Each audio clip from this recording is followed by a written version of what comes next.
22 जनवरी की बुनियाद 6 दिसंबर 92 को रखी गई। 22 जनवरी की बुनियाद 86 में ताले खोलकर रखी गई।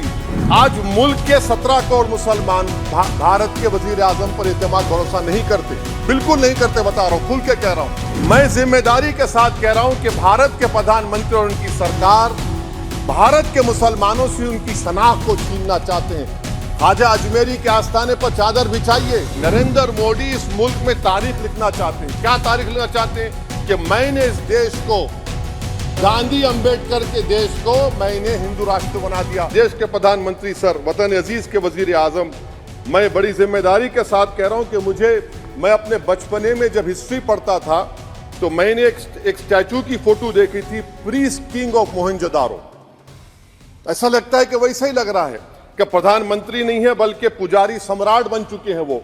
और मैं क्यों कह रहा हूं कि हमारे सदर जमहूरिया ने कहा था कि 22 जनवरी एक तारीखी दिन है, बिल्कुल तारीखी दिन है।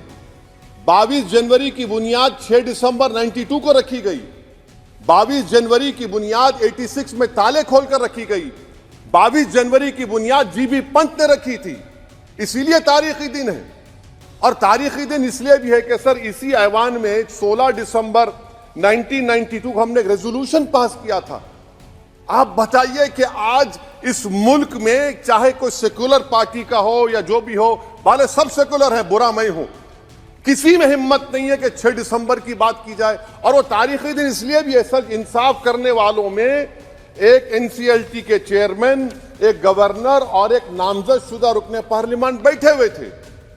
अब आप बताइए मेरे पास बचा क्या है? बचा यह है कि आर्टिकल 32 बचा है जिसको बाबा साहब अम्बेडकर ने दिया। आज मुल्क के 17 करोड़ मुसलमान भारत के वजीर आजम पर एतमाद भरोसा नहीं करते, बिल्कुल नहीं करते। बता रहा हूं, खुल के कह रहा हूं।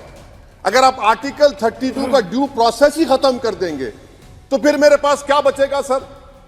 क्या बचेगा? मैं तो यहां खड़े होकर वो सुप्रीम कोर्ट के मायानाज बेबाक वकील दुष्यंत दवे की तरह तो नहीं कह सकता।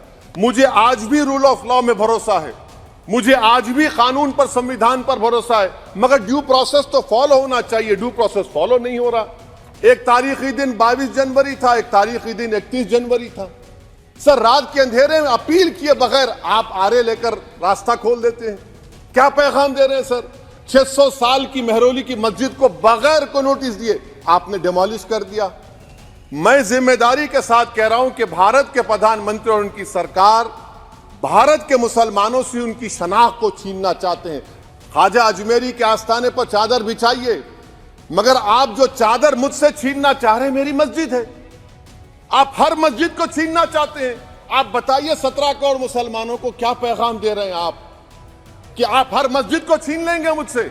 फिर मेरा वजूद किस माने रखता है? मेरा शनाख्त क्या माने रखता है? रूल ऑफ लॉ क्या माने? अच्छा, 1991 के प्लेसेस ऑफ वर्शिप एक्ट पर क्यों नहीं बोलते आप लोग? आप उस पर कायम है नहीं है।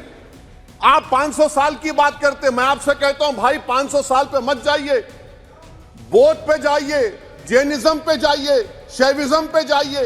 कहां रुकेंगे? अरे इस देश को आजादी मिली 47 में, संविधान मिला हमको बाबा साहब अम्बेडकर का, बराबरी का।